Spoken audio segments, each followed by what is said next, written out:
मुंबईतील श्री सिद्धिविनायक मंदिर हे केवळ एक मंदिर नाही, तर लाखो भक्तांच्या श्रद्धेचं आणि विश्वासाचं, भावनेचं पवित्र स्थान आहे.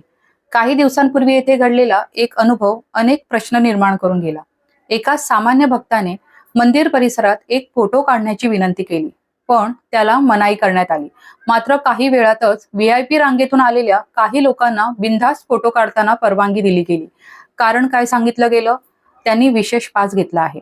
म्हणजे नियम हे सर्वांसाठी समान नाहीत का? सामान्य भक्तासाठी बंदी आणि पैशाने विशेष सुविधा घेणाऱ्यांसाठी मोकळीक. देवाच्या दारात माणसाची ओळख त्याच्या श्रद्धेने व्हायला हवी की पैशाने?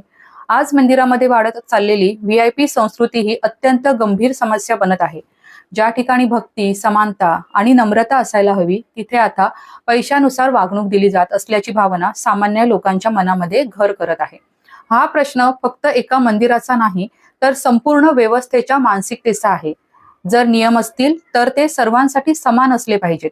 देव श्रीमंताचा नाही आणि सामान्य भक्त दुय्यमही नाही. श्रद्धा विकत घेता येत नाही आणि देवदर्शनाला पैशाची अट असू नये.